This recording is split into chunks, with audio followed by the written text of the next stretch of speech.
नमस्कार दोस्तों, स्वागत है आपका मेरे यूट्यूब चैनल 10 to 12 में।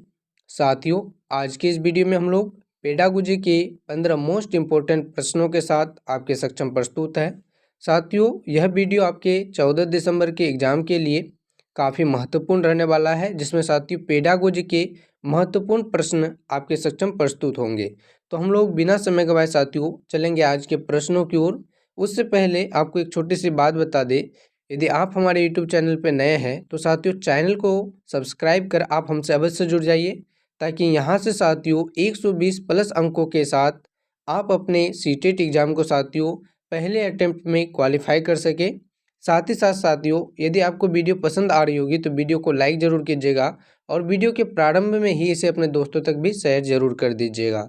तो हम लोग बिना समय गवाए चलते हैं आज के प्रश्नों की ओर। आज का आपका पहला नंबर प्रश्न रहने वाला है प्रश्न संख्या 16, क्योंकि साथियों पेडागोजी के पार्ट 1 में हम लोगों ने 1 से 15 तक के प्रश्नों को देख चुके हैं। यदि आपने उस वीडियो को नहीं देखा है तो प्लीज़ उसे पहले देख लीजिएगा, क्योंकि हम लोगों ने बेसिक बातों की चर्चा इसके पार्ट 1 वाले वीडियो में की है। और उसके बाद यदि आप इस वीडियो को देखते हैं तो आपको बहुत ही बेहतरीन तरीके से समझ में आएगा। चलिए प्रश्नों की ओर।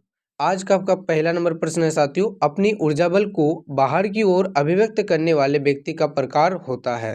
साथियों, प्रश्न में पूछा गया है अपनी ऊर्जा बल को बाहर की ओर जो व्यक्ति व्यक्त करता है, अभिव्यक्त करता है, वह किस टाइप का व्यक्ति होता है। तो इसके ऑप्शन में आपको दिया गया है ज्ञानात्मक व्यक्ति, ऑप्शन नंबर बी में है कलात्मक व्यक्ति, ऑप्शन नंबर सी में है बहिमुखी व्यक्ति और ऑप्शन नंबर डी में साथियों धार्मिक व्यक्ति। साथियों, यहाँ पर ऊर्जा बल को बाहर की ओर अभिव्यक्त करने की चर्चा हुई है, तो इसका सही उत्तर हो जाएगा साथियों बहिमुखी व्यक्ति। कैसा व्यक्ति साथियों? बहिमुखी व्यक्ति, अर्थात इस प्रश्न का सही उत्तर हो जाएगा आपका ऑप्शन नंबर सी। चलिए उसके बाद अगले नंबर प्रश्न की ओर। अगला नंबर प्रश्न है साथियों प्रश्न संख्या 17 के रूप में, जिसमें कि आपसे पूछा गया है जब बच्चे एक अवधारणा को सीखते हैं और उसका प्रयोग करते हैं, वह अभ्यास उनके द्वारा की जाने वाली त्रुटियों को कम करने में मदद करता है। यह विचार किसके द्वारा दिया गया? तो साथियों विचार तो 100% सत्य है कि जब त्रुटि करता है फिर अभ्यास के द्वारा उसे सीखता है, फिर त्रुटि करता है फिर अभ्यास के द्वारा उसे सीखता है। तो किस मनोवैज्ञानिक ने यह विचार दिया था? इसके लिए आपको ऑप्शन में दिया गया है। ऑप्शन नंबर ए है साथियों थॉर्नडाइक, ऑप्शन नंबर बी है साथियों जीन पियाजे, ऑप्शन नंबर सी है साथियों जीबी वाटसन और ऑप्शन नंबर डी में दिया गया साथियों लेव वाइगोस्की। साथियों, यदि प्रश्न संख्या 17 के सही उत्तर की बात करें तो यहाँ पे ऑप्शन नंबर ए ही आपका बिल्कुल सही उत्तर हो जाएगा, अर्थात थॉर्नडाइक।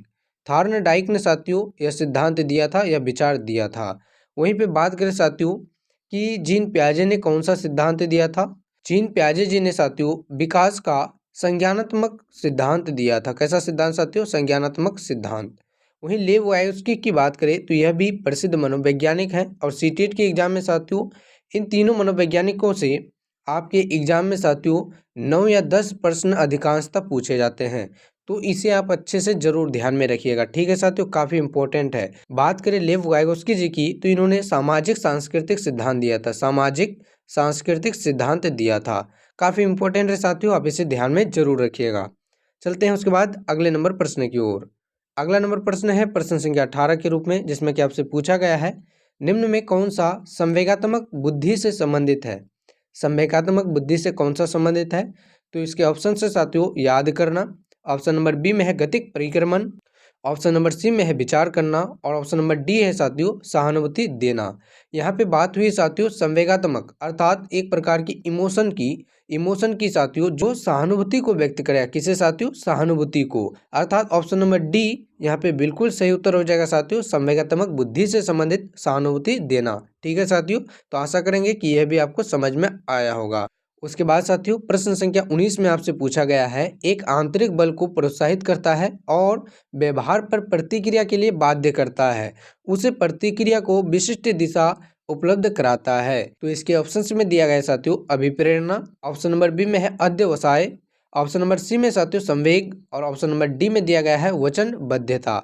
साथियों, यदि आप प्रश्न को गौरपूर्वक पढ़ते हैं तो यहाँ पे एक बात हुई है कि प्रोत्साहित करता है, अर्थात मोटिवेट करता है साथियों, मोटिवेट करता है। तो यह कौन करेगा साथियों? तो अभिप्रेरणा ही तो करेगी, मोटिवेशन ही तो साथियों किसी व्यक्ति को प्रोत्साहित के लिए बाध्य करेगी, कोई काम को साथियों करने के लिए क्या करेगी, उसे मोटिवेट करेगी, प्रोत्साहित करेगी। अर्थात अभिप्रेरणा यहाँ पे प्रश्न संख्या 19 का साथियों ऑप्शन नंबर ए आपका बिल्कुल सही उत्तर हो जाएगा। आप इसे भी ध्यान में रखिएगा। तो आशा करेंगे साथियों यह भी आपको समझ में आया होगा। चलिए उसके बाद अगले नंबर प्रश्न की ओर। अगला नंबर प्रश्न है प्रश्न संख्या 20 के रूप में, जिसमें कि आपसे पूछा गया है साथियों, निम्न में कौन सी शब्दावली प्राय अभिप्रेरणा के साथ अंत बदलाव के साथ इस्तेमाल की जाती है? किसके साथ साथियों? अभिप्रेरणा के साथ। तो ऑप्शन है साथियों पुरस्कार, संवेग, आवश्यकता, उत्प्रेरक। साथियों यहाँ पे प्रश्न संख्या 20 बहुत ही इजी है साथियों, जिसका उत्तर आप भी दे सकते हैं। यदि आपको पता है तो कमेंट करने का प्रयास जरूर कीजिएगा, जिससे कि आपका कॉन्फिडेंस लेवल बढ़े साथियों, और आप अपने एग्जाम में 120 प्लस अंकों के साथ साथियों अपने एग्जाम को क्वालिफाई कर सकिए। तो यहाँ यदि सही उत्तर की बात करें, आशा करेंगे कि आप कमेंट करके जरूर बताए होंगे। सही उत्तर हो जाएगा साथियों आपका ऑप्शन नंबर सी, अर्थात आवश्यकता। आवश्यकता साथियों प्रश्न संख्या 20 का बिल्कुल सही उत्तर हो जाएगा। चलिए उसके बाद अगले नंबर प्रश्न की ओर। साथियों प्रश्न संख्या 21 को देखें उससे पहले आपको एक छोटी सी इन्फॉर्मेशन दे दे। यदि आप दिसंबर 2024 के एग्जाम में साथियों बैठने वाले हैं, सीटेट के चाहे पेपर 1 के लिए हो या साथियों पेपर 2 के लिए हो, सीटेट के एग्जाम में बैठना चाहते हैं और 120 प्लस अंकों के साथ साथियों अपने एग्जाम को क्वालिफाई करना चाहते हैं, तो उसके लिए साथियों एक रामबाण तरीका है। आपको हमारे द्वारा सेलेक्टेड प्रश्नों का संग्रह जो आपके दिसंबर के एग्जाम को साथियों मद्देनजर रखते हुए बनाई गई है, प्रीवियस ईयर के कंप्लीट क्वेश्चन साथियों, प्रीवियस ईयर के कंप्लीट क्वेश्चन और वही सारे संभावित प्रश्न साथियों जैसे कि आपको बताई गई है। उसके साथ ही साथ साथियों आपको टॉपिक बाय थ्योरी दी जाएंगे, और ये सारा कुछ साथियों केवल आपको 49 रुपीज़ में अर्थात 49 रुपये में दिया जाएगा। उसके लिए आपको हमारे द्वारा नीचे दिए गए नंबर पे साथियों व्हाट्सएप करके या कॉल करके अधिक जानकारी ले लेनी है साथियों, जिससे कि कोई भी डाउट्स आपका ना रहे। उसके बाद ही आपको 49 रुपये पे करने हैं, और साथियों जैसे ही आप 49 रुपीज़ पे करते हैं तो उसके साथ ही साथ आपको सभी कुछ डॉक्यूमेंट्स, चाहे प्रीवियस ईयर के क्वेश्चन हो, चाहे सेलेक्टेड क्वेश्चन हो साथियों, और टॉपिक बाय थ्योरी सभी कुछ साथियों, सभी सब्जेक्ट्स के, चाहे पेपर 1 हो चाहे पेपर 2 हो साथियों, एक पेपर के लिए 49 रुपीज़ आपको कहा जा रहा है। नीचे दिए गए नंबर पर साथियों आप कॉल या व्हाट्सएप करके अधिक जानकारी ले सकते हैं। तो हम लोग बिना समय गवाए चलते हैं, प्रश्न को देख लेते हैं। प्रश्न संख्या 21 में आपसे पूछा गया है साथियों, जब शिक्षार्थियों को समूह में किसी समस्या पर चर्चा करने का अवसर दिया जाता है, तब उनके सीखने का वक्र कैसा होता है साथियों? सीखने का जो क्रम होता है कैसा होता है? तो ऑप्शन नंबर ए में दिया गया है बेहतर होता है, ऑप्शन नंबर बी में दिया गया है स्थिर रहता है, ऑप्शन नंबर सी में दिया गया है साथियों अवनत होता है, और ऑप्शन नंबर डी में दिया है साथियों समान रहता है। यदि बात करें साथियों किसी शिक्षार्थियों को अवसर देने की, तो जैसे ही आप किसी शिक्षार्थियों को अवसर देते हैं, इससे साथियों क्या होगा कि उसके सीखने के वक्र में साथियों बेहतर प्रदर्शन होगा। कैसा होगा साथियों? बेहतर प्रदर्शन साथियों आपको देखने को मिलेगा, क्योंकि साथियों जब तक कि विद्यार्थियों को अवसर नहीं मिलेंगे वे अपने प्रदर्शन को दायर नहीं कर पाएंगे, एक दूसरे के सामने साथियों प्रस्तुत नहीं कर पाएंगे। तो इसलिए जैसे ही अवसर मिलेगा साथियों तो उनका जो वक्र होगा बेहतर होगा। इस प्रकार से प्रश्न संख्या 21 का सही उत्तर आपका ऑप्शन नंबर ए हो जाएगा। चलिए उसके बाद अगले नंबर प्रश्न की ओर। अगला नंबर प्रश्न है साथियों प्रश्न संख्या 22, जिसमें कि आपसे पूछा गया है विकास की गति एक व्यक्ति से दूसरे व्यक्ति में भिन्न होती है। तो साथियों ये बात बिल्कुल सत्य है, क्योंकि सभी में व्यक्तिगत विभिन्नता पाई जाती है। व्यक्तिगत क्या पाई जाती है साथियों? विभिन्नता पाई जाती है, किंतु यह एक डेश है साथियों नमूने का अनुगमन करती है। तो साथियों इस डेश पे उचित शब्द का आपको चयन करना है, जिसके लिए साथियों आपको ऑप्शन में दिया गया है। ऑप्शन नंबर ए है एरी से चोटी, ऑप्शन नंबर बी में है अव्यवस्थित, ऑप्शन नंबर सी में है अप्रत्याशित, और ऑप्शन नंबर डी में साथियों क्रमबद्ध और व्यवस्थित। साथियों यदि बात करें यहाँ पे सही उत्तर की, तो सही उत्तर साथियों आपका ऑप्शन नंबर डी हो जाएगा, क्रमबद्ध और व्यवस्थित। विकास की गति एक व्यक्ति से दूसरे व्यक्ति में विभिन्न होती है, किंतु यह क्रमबद्ध और व्यवस्थित होती है। ठीक है साथियों, तो आप इसे भी ध्यान में रखिएगा। चलिए उसके बाद अगले नंबर प्रश्न की ओर। अगला नंबर प्रश्न है प्रश्न संख्या 22 के रूप में, जिसमें कि आपसे पूछा गया है विकास के लिए निम्नलिखित में कौन सा एक उचित है? कौन सा एक उचित है साथियों? तो कथन। कौन सा कथन उचित है साथियों? उसके लिए आपके ऑप्शन नंबर ए में दिया गया है, विकास जन्म के साथ प्रारंभ होती है और मृत्यु के साथ समाप्त होती है। ऑप्शन नंबर बी में है, सामाजिक सांस्कृतिक संदर्भ में विकास में एक महत्वपूर्ण भूमिका निर्वाह करता है। ऑप्शन नंबर सी है साथियों, विकास एकल आयामी होते हैं। साथियों विकास एकल आयामी नहीं होता है, क्योंकि विकास कैसा होता है साथियों? बहुआयामी होता है। तो ये तो आपका गलत हो जाएगा। ऑप्शन नंबर सी है साथियों, विकास पृथक होता है। तो क्या साथियों विकास पृथक होता है, अलग होता है? नहीं, यह भी आपका गलत हो जाएगा। साथियों यदि यहाँ पर ऑप्शन ए और ऑप्शन बी की तुलना करें तो ऑप्शन बी आपका बेस्ट उत्तर हो जाएगा, जो विकास के संबंध में बिल्कुल सही हो जाएगा। ठीक है साथियों, विकास में साथियों क्या होता है, सामाजिक सांस्कृतिक संदर्भ का बहुत ही ज़्यादा महत्वपूर्ण योगदान रहता है। तो इस प्रकार से प्रश्न संख्या 23 का सही उत्तर हो जाएगा आपका ऑप्शन नंबर बी। चलिए उसके बाद अगले नंबर प्रश्न की ओर। साथियों अगले नंबर प्रश्न को देखें उससे पहले यदि आपको वीडियो पसंद आ रही है तो वीडियो को लाइक जरूर कीजिएगा, इसे अपने दोस्तों तक शेयर जरूर कीजिएगा। साथियों जो भी आपके मित्रगण सीटेट एग्जाम की तैयारी में लगे हुए हैं, और साथियों आपने अभी तक चैनल को सब्सक्राइब नहीं किया है तो चैनल को भी सब्सक्राइब जरूर कीजिएगा। प्रश्न संख्या 24 में आपसे पूछा गया साथियों, व्यक्तियों में एक दूसरे से भिन्नता क्यों होती है? तो इसके ऑप्शंस में दिया गया है, वातावरण के प्रभाव के कारण, जन्मजात विशेषताओं के कारण, ऑप्शन नंबर सी है साथियों वातावरण और ऑप्शन नंबर सी है साथियों वंशानुक्रम और वातावरण के बीच अंतःक्रिया के कारण, और ऑप्शन नंबर डी है साथियों प्रत्येक व्यक्ति को उनके माता पिता से जीन का भिन्न समुच्चय प्राप्त होने के कारण।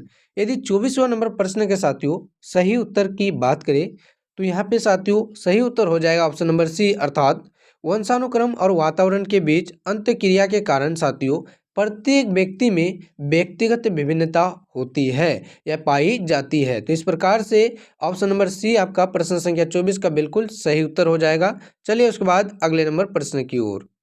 अगला नंबर प्रश्न है साथियों प्रश्न संख्या 25, जिसमें कि आपसे पूछा गया है, अभिप्रेरणा वर्णित होती है। अभिप्रेरणा वर्णित होती है। तो ऑप्शन नंबर ए में आपको दिया गया है ज्ञानात्मक जगत द्वारा, तो ऑप्शन नंबर ए में दिया गया साथियों ज्ञानात्मक जागृति द्वारा। ऑप्शन नंबर बी है साथियों भावात्मक जागृति द्वारा। ऑप्शन नंबर सी में दिया गया साथियों ए और बी दोनों, और ऑप्शन नंबर डी में है इनमें से कोई नहीं। तो साथियों यदि प्रश्न संख्या 25 के सही उत्तर की बात करें, जो अभिप्रेरणा को वर्णित करती है वो हो जाएगा आपका भावात्मक जागृति द्वारा। ठीक, ऑप्शन नंबर बी आपका सही हो जाएगा। चलिए उसके बाद अगले नंबर प्रश्न की ओर। प्रश्न संख्या 26 है साथियों, चिंतन मानसिक क्रिया का कैसा पहलू है? चिंतन मानसिक क्रिया का कैसा पहलू है? तो आपके ऑप्शन नंबर ए में है ज्ञानात्मक पहलू है, ऑप्शन नंबर बी में है भावात्मक पहलू है, और ऑप्शन नंबर सी में है क्रियात्मक पहलू है, और डी में दिया गया साथियों इनमें से कोई नहीं। साथियों यदि बात करें चिंतन मानसिक क्रिया का कैसा पहलू है, तो प्रश्न संख्या 26 का सही उत्तर हो जाएगा साथियों ज्ञानात्मक पहलू है। कैसा पहलू साथियों? ज्ञानात्मक पहलू है आपका, यह बिल्कुल सही उत्तर हो जाएगा ऑप्शन नंबर ई। तो आशा करते हैं यह भी आपको समझ में आया होगा। साथियों प्रश्न में आगे बढ़े, फिर से आपको एक बात दोहरा दें कि केवल 49 में साथियों सीटेट की कंप्लीट तैयारी, प्रीवियस ईयर के क्वेश्चन, सेलेक्टेड क्वेश्चन साथियों और टॉपिक बाय थ्योरी, सभी सब्जेक्ट के साथियों टॉपिक बाय थ्योरी, चाहे आपके पेपर 1 हो या पेपर 2 हो, दिए जाएंगे साथियों केवल 49 रुपये में। उसके लिए साथियों आपको नीचे दिए गए नंबर पे कॉल करके या व्हाट्सएप करके अधिक से अधिक जानकारी ले लेनी है साथियों। उसके बाद 49 रुपये पे करके सभी कुछ पीडीएफ साथियों, प्रीवियस ईयर के क्वेश्चन, सेलेक्टेड क्वेश्चंस, और साथियों जो आपके लिए संभावित प्रश्न बनाए गए हैं सभी कुछ, और साथ ही साथ थ्योरी, सभी कुछ आपको दिए जाएंगे। तो साथियों बचे हुए टाइम पे आप अपनी एग्जाम की बेहतरीन तैयारी के लिए 120 प्लस अंकों के लिए साथियों इन डॉक्यूमेंट्स को जरूर पढ़ें जो हमारे द्वारा आपके लिए तैयार की गई है, आपके एग्जाम को देखते हुए साथियों, मद्देनजर रखते हुए।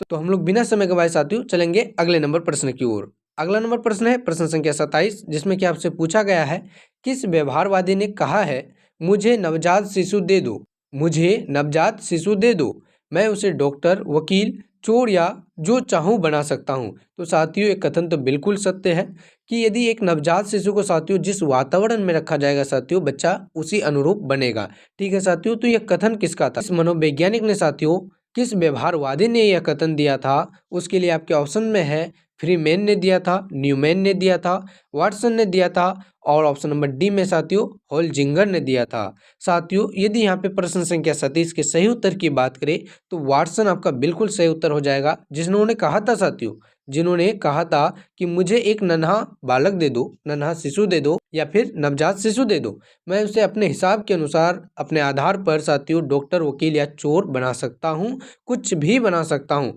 तो साथियों कुछ भी बना सकता है, ये आपके व्यवहारवादी वाटसन जी ने कहा था। ठीक है साथियों, तो आशा करते हैं अभी आपको समझ में आया होगा। यदि समझ में आया होगा साथियों तो वीडियो को लाइक जरूर कर दीजिएगा। चलेंगे उसके बाद अगले नंबर प्रश्न की ओर। अगला नंबर प्रश्न साथियों प्रश्न संख्या 28 के रूप में, जिसमें कि आपसे पूछा गया है ध्यान आकर्षित होने में किसकी भूमिका होती है। किसकी प्रमुख भूमिका पूछी गई है साथियों।